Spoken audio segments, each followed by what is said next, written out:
चलिए हम आ गए हैं आपके फेवरेट सब्जेक्ट के सेकंड लेक्चर में and the chapter we were discussing was chemical reactions and equations, right. हमने पढ़ लिया था कि इक्वेशंस को हम बैलेंस कैसे करते हैं। अब हम पढ़ेंगे कि टाइप्स ऑफ केमिकल रिएक्शंस क्या होती हैं। ओके, देखिए अगर आपको केमिस्ट्री पसंद नहीं है कोई दिक्कत नहीं है, अगर आपने लास्ट क्लासेस में केमिस्ट्री को ठीक से पढ़ा नहीं है कोई दिक्कत नहीं है, अभी सीरियस हो जाइए, आपको एक ही कॉन्सेप्ट डिटेल में समझ में आएगा। So type of the chemical reactions में सबसे पहला नंबर आता है कॉम्बिनेशन रिएक्शन का। The first goes to the combination reaction. Combination reaction, okay. देखिए जैसे कॉम्बिनेशन वर्ड कहां से आया है, कॉम्बिनेशन वर्ड आया है आपका कंबाइन से, मतलब और कंबाइन अकेले तो हो नहीं सकता है, कंबाइन करने के लिए आपको क्या चाहिए, दो या दो से ज्यादा चीजें चाहिए, राइट। दो या दो से ज्यादा चीजें चाहिए, यानी यहां पर कुछ ऐसी दो या दो से ज्यादा चीजें कंबाइन हो रही होंगी इस रिएक्शन में, और बिल्कुल सही बात है। और क्या कंबाइन हो रहा होता है इसमें, सबसे पहले कंबाइन होता है element and element, element and element. It says कि अगर एलिमेंट और एलिमेंट कंबाइन होकर कोई सिंगल प्रोडक्ट दे रहे हो तो उसे हम कॉम्बिनेशन रिएक्शन बोल देते हैं। तो क्या सिर्फ एलिमेंट एंड एलिमेंट से कंबाइन हो सकते हैं? नहीं, बिल्कुल नहीं। यहां पर एलिमेंट एंड कंपाउंड भी आपस में कंबाइन हो सकते हैं। एलिमेंट एंड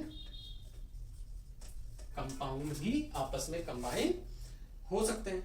और क्या कंबाइन हो सकता है इसमें, कंपाउंड एंड कंपाउंड भी आपस में कंबाइन हो सकते हैं। कंपाउंड एंड कंपाउंड भी आपस में कंबाइन हो सकते हैं। ओके, ये तो हो गई बुक की डेफिनेशन। एंड इट सेज कि if in any reaction elements and elements और एलिमेंट्स एंड कंपाउंड और compound and compound combine to give a single product, to give a single product. देखिए ये लिखा हुआ है सिंगल प्रोडक्ट, बट इसके साथ साथ कभी कभी बाई प्रोडक्ट आते हैं, right.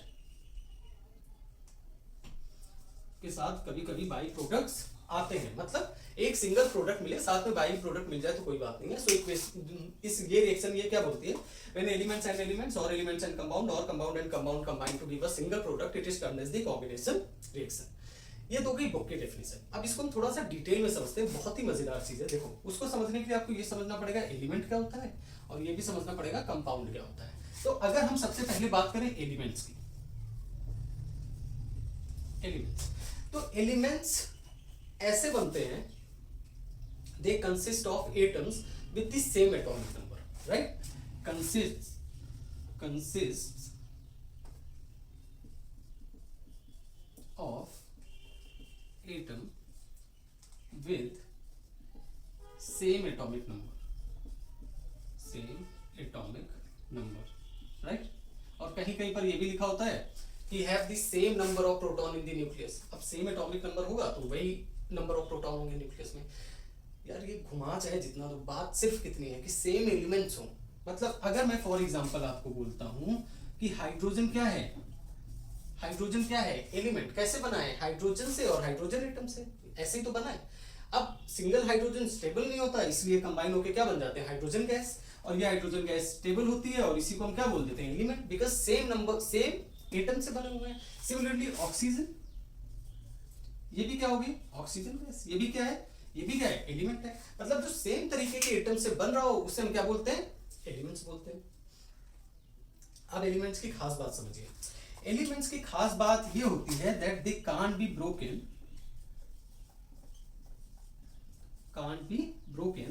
Into simpler substances,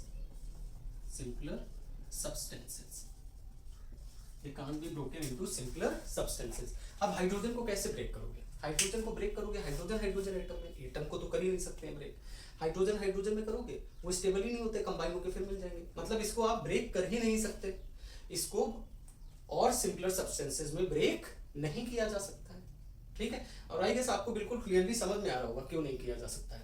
okay, सो एलिमेंट्स वो होते हैं जो सेम तरीके के एटम से बने होते हैं, या फिर ऐसे बोल सकते हैं कि ऐसे एटम से जिनमें सेम नंबर ऑफ प्रोटॉन हो न्यूक्लियस में, ऐसे एटम से अगर बन रहा है कोई सब्सटेंस तो उसे हम बोलते हैं एलिमेंट्स। और एलिमेंट्स को इसीलिए हम बोलते हैं प्योर सब्सटेंसेस। क्या बोलते हैं, प्योर सब्सटेंसेस, राइट। इसको हम क्या बोल देते हैं, प्योर सब्सटेंसेस। इसके कॉन्ट्ररी कंपाउंड क्या होता है? कंपाउंड क्या होता है? अब कंपाउंड में ये कंपल्सन नहीं है कि आप सेम तरीके के एटम से आपस में मिलकर कुछ बनाओ, राइट? ऐसा बिल्कुल जरूरी नहीं है। मतलब फॉर एग्जांपल HCl, ये किससे बना है? हाइड्रोजन, और ये क्या है? Chlorine, right? ये अलग अलग। अब हाइड्रोजन के न्यूक्लियस में नंबर ऑफ प्रोटॉन और क्लोरीन के न्यूक्लियस में नंबर ऑफ प्रोटॉन अलग अलग है। मतलब ये वाली कंडीशन तो फॉलो हो नहीं रही है कि सेम नंबर ऑफ प्रोटॉन होने चाहिए या सेम एटॉमिक नंबर होने चाहिए। तो डिफरेंट एटम से मिलकर भी अगर कोई सब्सटेंस बन रहा है उसे हम बोल देते हैं कंपाउंड, राइट? अब कंपाउंड की प्रॉपर्टीज क्या होती हैं? कंपाउंड को देखो, जो भी दो एलिमेंट्स मिलके कोई कंपाउंड बना रहे हैं तो जरूरी नहीं है कि जो कंपाउंड बन रहा है उसमें भी same physical and chemical properties हों, राइट? एग्जाम्पल के लिए मैं आपको इस बात को थोड़ा सा और डिटेल आउट करता हूं। सपोज एक सब्सटेंस लेता हूं मैं, सोडियम लेता हूं, सोडियम, और दूसरा सब्सटेंस लेता हूं क्लोरीन। क्या लेता हूं? Chlorine, right? सोडियम बहुत हाईली रिएक्टिव है। अगर आपको नहीं पता है तो इसको आप लिखते जाइएगा नोट्स में, जब आप 2-3 बार इसे रेफर करेंगे आपको याद रहेगा। सोडियम क्या है? बहुत हाईली रिएक्टिव है। मतलब उसको अगर मिल गया कोई रिएक्ट करने लायक तो रिएक्ट कर जाता है ना? दिल फेल टाइप का कोई मिल गया तो चला जाता है। एंड क्लोरीन गैस ये बहुत पॉइजनस होती है, मतलब जहरीली गैस होती है क्लोरीन।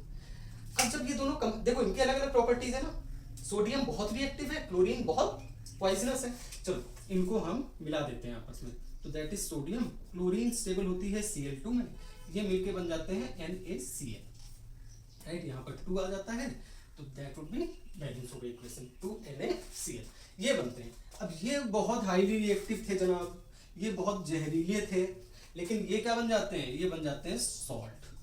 स्टेबल भी है और सॉल्ट तो हम जो घर पे यूज करते हैं टेबल सॉल्ट है ना, जो नॉर्मली कुकिंग में यूज करते हैं। तो ये दोनों आपस में कंबाइंड किए, ना तो ये बहुत हाईली रिएक्टिव बचे और ना ही ये पॉइजनस बचे, ये सेफ भी हो गए और स्टेबल भी हो गए, राइट? इसलिए हम ये बोलते हैं कि इट इज नॉट नेसेसरी कि जो कंपाउंड जिन एलिमेंट्स से बन रहा है, राइट, वो भी same physical and chemical properties follow करें जो इन एलिमेंट्स की थी। प्रॉपर्टीज बिल्कुल डिफरेंट भी हो सकती हैं। समझ में आ रहा है? और इसको और अगर आप बोलो यहां से सब इनको सिंपलर सब्सटेंसेस में ब्रेक नहीं कर सकते थे, अब इनको हम सिंपलर सब्सटेंसेस में ब्रेक कर सकते हैं, है ना? मेथड्स क्या है हम आगे डिस्कस करेंगे, किस तरीके से ब्रेक किया जाता है या उन्हें कौन सी रिएक्शंस बोलते हैं उसे हम पढ़ते हैं। बट यहां से दिख रहा है ना, इनको हम सिंपलर सब्सटेंसेस में ब्रेक कर सकते हैं, क्योंकि अगर ये सोडियम में ब्रेक हुए वो भी एक एलिमेंट है, राइट? क्लोरीन भी एक एलिमेंट है, तो अगर ये ब्रेक हो भी जाएंगे तब भी एक प्योर सब्सटेंस तो बने ही रहेंगे। तो इनको सिंपलर सब्सटेंसेस में ब्रेक किया जा सकता है, एलिमेंट्स को सिंपलर सब्सटेंसेस में ब्रेक नहीं किया जा सकता है। आई होप आपको एलिमेंट एंड कंपाउंड ठीक से समझ में आए होंगे, क्योंकि अगर ये समझ में आ गए हैं तब इस रिएक्शन के बारे में बात करने में थोड़ा ज्यादा मजा आएगा। मतलब कि एलिमेंट्स एंड एलिमेंट्स कंबाइन हुए तो कॉम्बिनेशन रिएक्शन हो गई, एलिमेंट्स एंड कंपाउंड कंबाइन हुए तो कॉम्बिनेशन रिएक्शन हो गई, कंपाउंड एंड कंपाउंड कंबाइन हुए तो कॉम्बिनेशन रिएक्शन हो गई, राइट? थ्योरी तो आपको समझ में आ गई। अब हम एग्जांपल समझते हैं इन तीनों के। ओके, एलिमेंट्स और एलिमेंट्स जब कंबाइंड होते हैं तो उसका एग्जांपल क्या हो सकता है? वाटर का formation from hydrogen and oxygen. आपको ये पता है, इसके एग्जांपल्स लिख रहे हैं। हाइड्रोजन प्लस ऑक्सीजन मिलके क्या बना देते हैं? वाटर।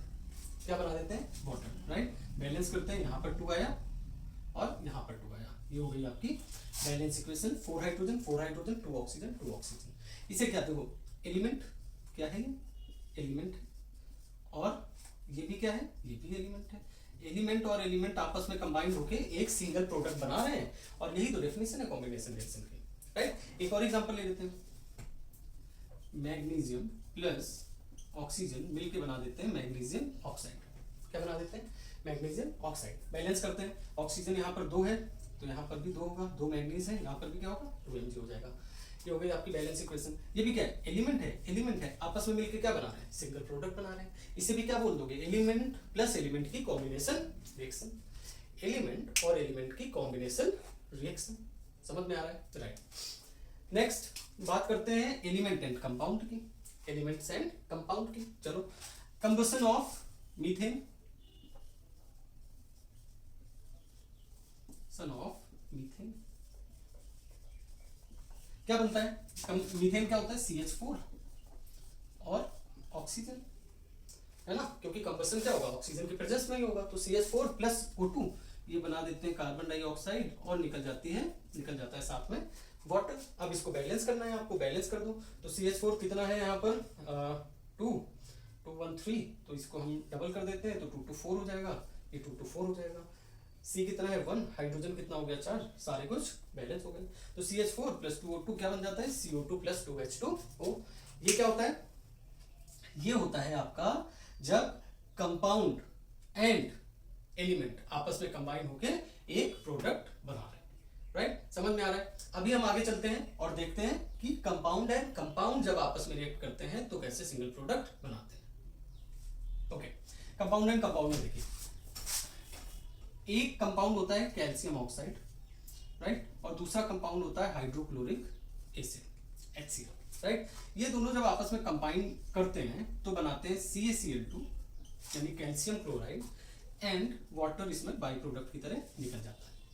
अब ये इक्वेशन कैसे हो गई, चलिए इसे बैलेंस कर देते हैं। बैलेंस करते हैं तो CaCl2 है, यहाँ पर क्लोरीन 2 है, तो यहाँ पर 2 हाइड्रोजन हो जाएंगे, हाइड्रोजन 2, क्लोरीन 1, ऑक्सीजन 1 एंड ठीक है, बैलेंस हो गई है, राइट। अब दिस इज, अगर आपको पता नहीं है तो लिख लीजिए कैल्शियम ऑक्साइड, ये है आपका hydrochloric acid and this is calcium chloride. Water के बारे में आपको पता ही होता है, राइट। अब देखिए दोनों कंपाउंड है, दोनों कंपाउंड है, इसको भी कैल्शियम एंड ऑक्सीजन में सिंपलर एलिमेंट्स में ब्रेक किया जा सकता है और इसको भी हाइड्रोजन एंड क्लोरीन के सिंपलर एलिमेंट्स में ब्रेक किया जाता है। जब भी कोई ऐसा कंपाउंड आपको मिले जिसको हम सिंपलर एलिमेंट्स में ब्रेक कर सकते हैं या प्योर सब्सटेंसेस में ब्रेक कर सकते हैं, वो क्या होता है, कंपाउंड होता है। तो दो कंपाउंड मिलके एक प्रोडक्ट दे रहे हैं, बाई प्रोडक्ट के बारे में हम लिखते नहीं, एक सिंगल प्रोडक्ट दे रहे हैं, इसे हम क्या बोल देते हैं, combination reaction with compound and compound, combination reaction with compound and compound. I hope आपको कॉम्बिनेशन रिएक्शन ठीक से समझ में आई होगी, राइट। अगर कॉम्बिनेशन रिएक्शन ठीक में समझ में आ गई है तो अगली जो रिएक्शन हम पढ़ने जा रहे हैं जिसे हम बोलते हैं डीकंपोजिशन रिएक्शन, वो भी आपको ठीक से समझ में आ जाएगी क्योंकि बेस यहीं से बनता है। चलिए मूव करते हैं second equation, sorry second reaction में। चलिए मूव करते हैं सेकंड टाइप के रिएक्शंस में, एंड जिसे हम बोलते हैं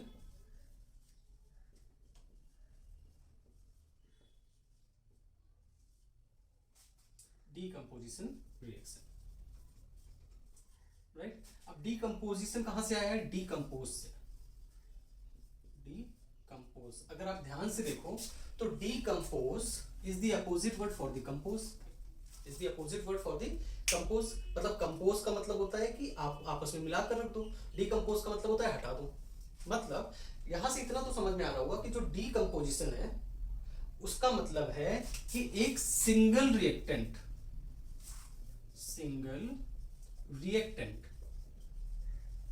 decomposes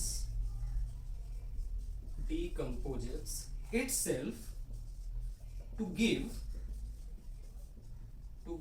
one or more, sorry one तो होगा नहीं, decompose हो रहा है तो two होगा, decomposes to give two or more products,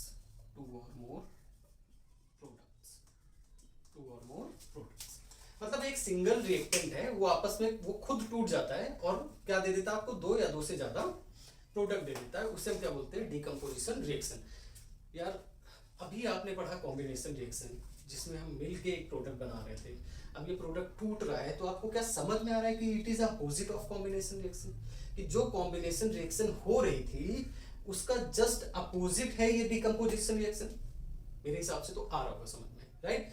देखो आपने क्या किया, सपोज मैं कॉम्बिनेशन का एक एग्जांपल लेता हूँ। हमने लिया था मैग्नीज ऑक्साइड और ये मैग्नीशियम ऑक्साइड बना दिया था हमने, राइट। यहाँ पे क्या कर दिया था 2, ये भी कर दिया था 2 बैलेंस करने के लिए। अब आपने इन दोनों को मिलाया और इन्होंने ऑक्साइड बना दिया, मैग्नीशियम ऑक्साइड। अब आप कह रहे हो डिकम्पोज करो, मतलब इतनी मुश्किल से इन लोगों का मिलन हुआ है, आप कह रहे हो टूट जाओ आपस से, अलग अलग मुझे मैग्नीशियम और ऑक्सीजन अलग अलग दे दो, है ना। ये कहेंगे भाई ऐसे हम नहीं हो रहे हैं, अब हम मिल चुके हैं। अगर ये मिल चुके हैं तो आपको कोई फोर्स लगाना पड़ेगा तभी ये अलग हो सकते हैं। भाई जो स्टेबल हो गए एलिमेंट्स आपस में उनको अलग कैसे कर लोगे बिना किसी एडिशनल एनर्जी दिए हुए, राइट। तो वो कुछ ना कुछ इनको एडिशनल एनर्जी दी जाती है, जो फोर्स लगाई जाती है, अब वो किस तरीके से लगाई जाती है तभी ये अलग होंगे। ये लगाई जाती है 3 तरीके से, राइट। या तो इन्हें हीट किया जाए, है ना, हीट किया जाए तभी अलग होते हैं, या इन्हें लाइट की प्रेजेंस दी जाए, लाइट की प्रेजेंस दी जाए, या फिर इन्हें इलेक्ट्रिसिटी दी जाए, या फिर इन्हें इलेक्ट्रिसिटी दी जाए तभी ये अलग होते हैं। अब जब इन्हें हीट की प्रेजेंस में हम अलग करने का ट्राई करते हैं, उस रिएक्शन को हम बोलते हैं थर्मोलिटिक। क्या बोलते हैं? थर्मोलिटिक डिकम्पोजिशन। ठीक है, थर्मल मैंने पहली बात की है, थर्मल क्या होता है? हीट से रिलेटेड होता है। जहां पर हीट का फॉर्म आ रहा है कुछ, या टेम्परेचर का फॉर्म आ रहा है, वहां पर हम क्या करते हैं? थर्मल वर्ड यूज करते हैं। तो अगर हीट की प्रेजेंस में डिकम्पोजिशन हो रहा है तो उसे हम क्या बोल देते हैं? थर्मोलिटिक डिकम्पोजिशन। अगर लाइट की प्रेजेंस में डिकम्पोजिशन हो रहा है तो उसे हम बोल देते हैं फोटोलिटिक, फोटोलिटिक डिकम्पोजिशन, राइट। देखो लाइट्स में होते हैं फोटोन, क्या होते हैं? फोटॉन्स होते हैं। तो ये जो फोटो वर्ड है ना, फोटोलिटिक, ये फोटोन से ही आता है, राइट। तो जब भी लाइट की बात होगी ना, जैसे आपने फोटोसिंथेसिस सुना होगा, वो भी क्या होता है? लाइट की प्रेजेंस में होता है ना। तो जहां जहां पर लाइट का है वहां पे सब्स्टिट्यूट क्या यूज कर देते हैं? फोटोलिटिक। ठीक है, अगर ये डिकम्पोजिशन रिएक्शन लाइट की प्रेजेंस में हो रही है तो उसे हम बोल देंगे फोटोलिटिक। ना अगर इलेक्ट्रिसिटी की प्रेजेंस में हो रही है तो उसे हम बोल देते हैं इलेक्ट्रोलिटिक, उसे हम क्या बोल देते हैं? इलेक्ट्रोलिटिक। आई होप इतना आपको समझ में आ रहा होगा, राइट। अब इन तीनों की प्रेजेंस में एग्जांपल समझ लेते हैं। ये जो रिएक्शन होती है ये थर्मोलिटिक होती है, मतलब अगर इसको आपको अलग करना है तो आपको क्या करना पड़ेगा? आपको हीट देनी पड़ेगी, राइट। अगर इनको आपको अलग करना है तो आपको क्या देनी पड़ेगी? हीट देनी पड़ेगी। अब आ जाते हैं लाइट के प्रेजेंस में। इसका एग्जांपल देख लेते हैं। हाइड्रोजन पेरोक्साइड आपने सुना होगा। हाइड्रोजन पेरोक्साइड होता है H2O2, राइट। मैं यहां पर लिख भी देता हूं, हाइड्रोजन पेरोक्साइड, हाइड्रोजन पेरोक्साइड। अब ये ब्रेक हो जाता है, ये ब्रेक हो जाता है वाटर पे एंड ऑक्सीजन गैस पे। ये ब्रेक हो जाता है किस पे? वाटर में एंड ऑक्सीजन गैस में, राइट। बैलेंस कर लेते हैं इसे। H2O2 यहां पर क्या है? 2 हो जाएगा, दैट इज 2H2O, क्योंकि 2 यहां पर है, 2 यहां पर है, 4 हो गए, ये हो गया 2H2, तो 4 देन 4 ऑक्सीजन, 2 ऑक्सीजन, 2 ऑक्सीजन, ये ब्रेक हो जाता है, ये हो जाता है आपका गैस। अब इसकी प्रेजेंस आप लाइट के प्रेजेंस में अगर ये करोगे तो ये अलग हो जाएंगे, राइट। लाइट के प्रेजेंस में अगर ये करोगे तो ये H2O2 means hydrogen peroxide decompose हो जाता है किसमें? वाटर में and oxygen, right. Then electrolytic का, यार ये तो वाटर का ही मान लो। यहाँ पर अगर H2O है और इसमें आप इलेक्ट्रिसिटी पास कर दो, ठीक है, वाटर में अगर आप इलेक्ट्रिसिटी पास कर दोगे तो वो हाइड्रोजन में एंड ऑक्सीजन में ब्रेक हो जाता है, हाइड्रोजन में और ऑक्सीजन में ब्रेक हो जाता है। बैलेंस करना है ये करो, ठीक है। ये आपका लिक्विड फॉर्म में था, ये दोनों गैसियस फॉर्म में होते हैं, राइट। तो अगर एक सिंगल रिएक्टेंट डिकम्पोज कर रहा है खुद को 2 और मोर प्रोडक्ट्स में, उससे हम क्या बोल देते हैं? Decomposition reaction, and it is opposite of combination reaction. और डिकम्पोजिशन ऐसे ही नहीं हो जाएगा कि आप उन्हें टपली मार के बोले कि नहीं भाई टूट जाओ दो में, है ना, ऐसे कोई नहीं, क्योंकि वो स्टेबल कंपाउंड बना चुके हैं। तो उनके लिए आपको कोई कैटलिस्ट चाहिए। मैं कैटलिस्ट वर्ड बोलने से थोड़ा सा हिचक रहा था, क्योंकि हम जब बाद में हम डिस्कस करेंगे तब इस कैटलिस्ट वर्ड की ज्यादा इंपॉर्टेंस आपको समझ में आएगी। कैटलिस्ट आप ऐसे समझ लो, एक बिचौलिया होता है, राइट, कि जब दो लोगों का बहुत अच्छा चल रहा हो तो एक बीच में घुस के उन दोनों को अलग करके बाहर निकल गया। उसका कोई मतलब भी नहीं है उनसे, लेकिन वो गया, अलग किया और बाहर आ गया। या फिर जिन दो लोगों की कुछ बात नहीं बन रही है, गया बीच में, उनको मिलाया और भाग गया। मतलब वो रिएक्शन करा देता है बट रिएक्शन का पार्ट नहीं होता, उसे हम बोलते हैं कैटलिस्ट, राइट। सिमिलरली यहाँ पर कैटलिस्ट 3 यूज कर सकते हैं, heat, light and electricity. Heat के लिए थर्मोलिटिक बोल देते हैं, लाइट के लिए फोटोलिटिक बोल देते हैं, इलेक्ट्रिसिटी के लिए इलेक्ट्रोलिटिक बोल देते हैं। आई होप आपको समझ में आ रहा होगा। अब नेक्स्ट रिएक्शन बहुत इंटरेस्टिंग है ना, जिसे हम बोलते हैं डिस्प्लेसमेंट रिएक्शन। चलिए बात करते हैं displacement reaction. Okay, so third reaction is displacement reaction.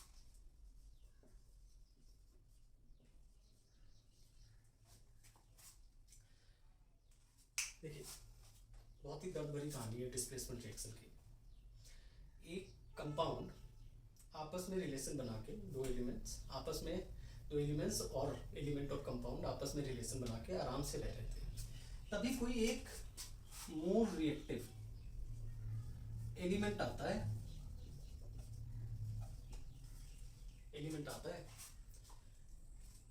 और आकर जो कंपाउंड है उसे ब्रेक करके खुद जुड़ जाता है, मतलब डिस्प्लेस कर देता है, उसे हम बोल देते हैं डिस्प्लेसमेंट रिएक्शन। राइट, अभी आपको समझ में आएगा। अब ये रिएक्शन होती है दो तरीके से। राइट, एक तो होती है सिंगल डिस्प्लेसमेंट, दूसरी होती है डबल डिस्प्लेसमेंट। सबसे पहले हम समझते हैं single displacement. Right, single displacement में क्या है,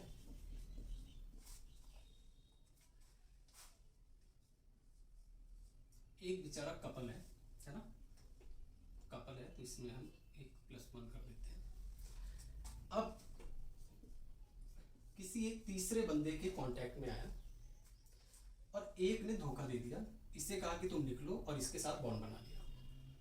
ये क्या है, एक बंदा उस कपल में डिस्प्लेस हुआ है।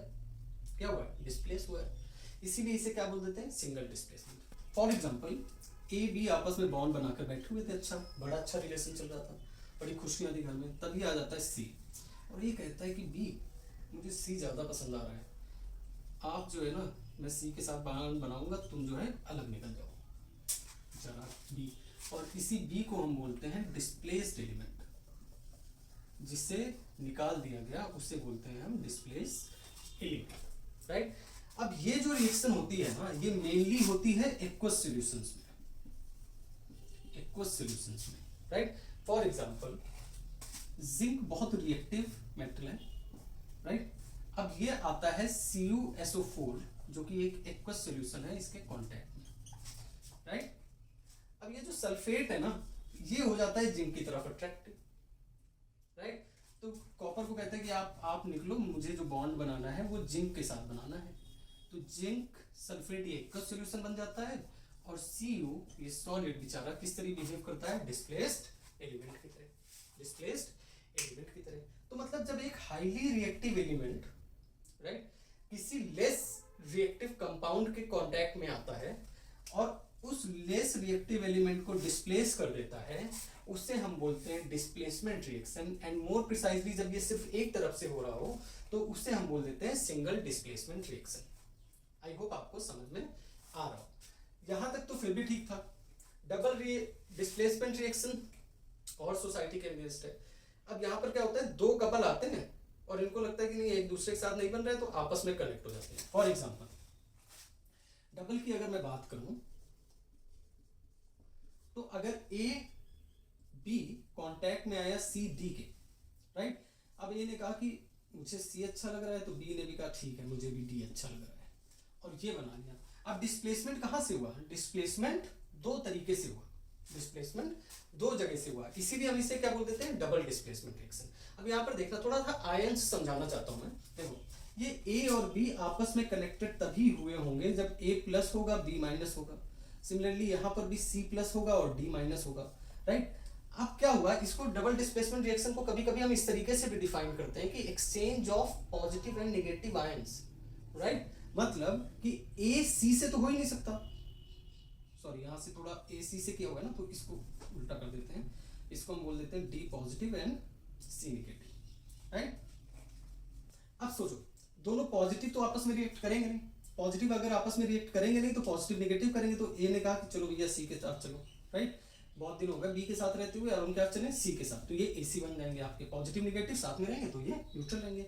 सिमिलरली बी ने कहा चलो अब चलेगा तो मुझे डी दे दो, तो बी और डी के साथ रिएक्ट कर जाते हैं। मतलब ये exchange of positive and negative ions भी होता है। आई होप आपको समझ में आ रहा होगा, राइट। अब इसका एग्जांपल लेते हैं। देखो सिल्वर नाइट्रेट AgNO3 अगर कांटेक्ट में आता है sodium chloride, right, Ag positive NO3 negative, Na positive Cl negative, ठीक है।